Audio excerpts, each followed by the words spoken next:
बहुत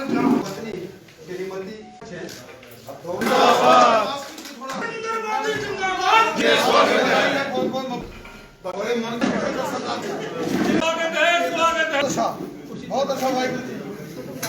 भारतीय जनता पार्टी में आज श्रीमान सोनम ओलख जी और श्रीमती गीता ओलख जी ने अपने साथियों के साथ भारतीय जनता पार्टी का दामन थामा है।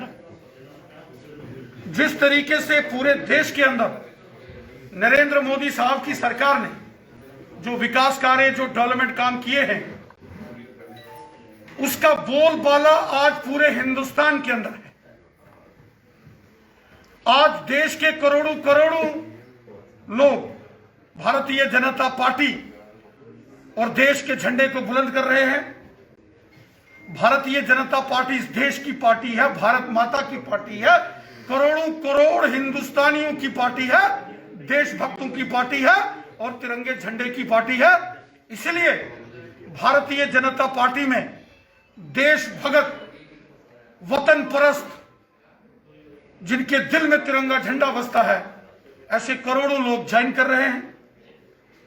आज हम सबके लिए खुशी की बात है कि सरपंच सोनम ओलख साहब और सामाजिक कार्यकर्ता गीता ओलख जी ने अपने सैकड़ों कार्यकर्ताओं के साथ भारतीय जनता पार्टी का दामन थामा है।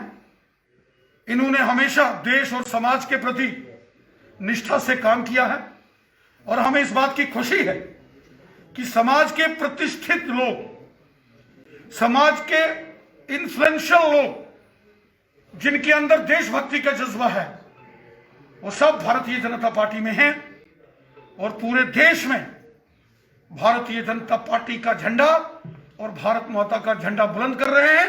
मैं हृदय से, दिल की गहराइयों से ओलख परिवार और इनके सभी सहयोगी साथियों, जिन्होंने आज भारतीय जनता पार्टी का दामन थामा है, उनको बधाई देता हूं, मुबारक देता हूं और उम्मीद करता हूं कि सबका साथ, सबका विकास और सबका विश्वास, इस मूल भाव से काम करते हुए जहां भारतीय जनता पार्टी को मजबूत करेंगे, वहीं आम जनमानस के लिए, आम जनता के लिए, उनकी भलाई के लिए काम करेंगे, जनता का सेवक बनकर काम करेंगे, जनता का पहरेदार बनकर काम करेंगे और एक वफादार सिपाही के नाते से भारतीय जनता पार्टी के झंडे को बुलंद रखेंगे। मैं स्वयं और श्रीमान जुगल किशोर जी, जो हमारे मेंबर पार्लियामेंट हैं, हमने ऑल डेली वेजर्स जो यूनाइटेड फ्रंट है, उनके 5 मेंबर का एक डेलीगेशन, उनको लेकर हम माननीय उपराज्यपाल महोदय जम्मू कश्मीर श्रीमान मनोज सिन्हा जी से हमने मुलाकात की है।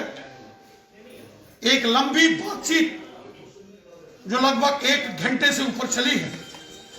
सभी जो इस समय हड़ताल पर बैठे हुए जितने भी डिपार्टमेंटों के डेली वेजर्स हैं, कैजुअल वर्कर्स हैं, 28 डिपार्टमेंटों के, उन सब के विषय में हमने माननीय उपराज्यपाल महोदय श्रीमान मनोज सिन्हा जी से बात की है और उसमें उन डिपार्टमेंटों के प्रतिनिधि भी शामिल थे, जिसमें श्री रवि हंस जी, भानु प्रताप सिंह जी और उनके सहयोगी।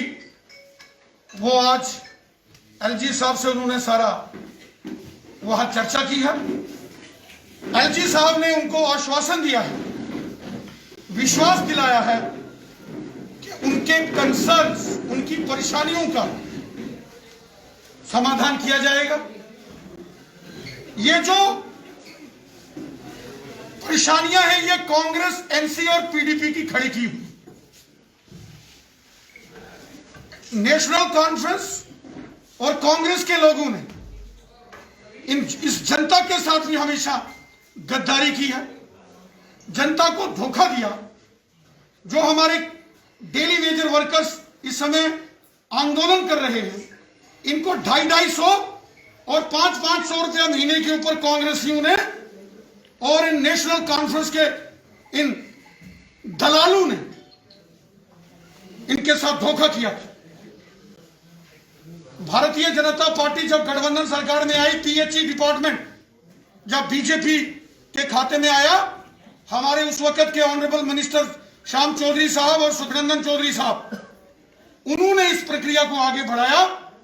आज बायोमेट्रिक अटेंडेंस इन सभी एम्प्लॉयज की होती है। आज ये सरकारी मुलाजिम है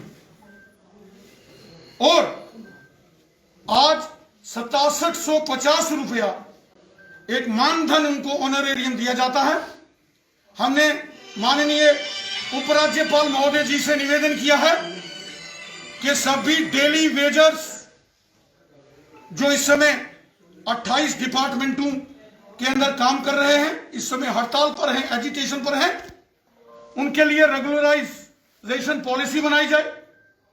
मिनिमम वेजेस एक्ट यहां लागू किया जाए। चूंकि अब यूनियन टेरिटरी है जम्मू कश्मीर और केंद्र सरकार का कानून यहां लागू होना चाहिए और सभी डेली वेजेस की पुरानी सैलरी जितनी भी पेंडिंग है वो सारी की सारी सैलरी तुरंत रिलीज की जाए। अन्य अन्य डिपार्टमेंटों के सभी रिप्रेजेंटेटिव्स भी गवर्नर साहब की इस मीटिंग में हमारे साथ थे। उन्होंने भी खुलकर सभी ने राज्यपाल महोदय जी से अपनी बात की है। हमें विश्वास है कि इस समस्या का स्थायी हल के लिए माननीय उपराज्यपाल महोदय जी प्रयास करेंगे और वो कर रहे हैं और इसका कोई ना कोई समाधान आने वाले दिनों में जरूर निकलेगा।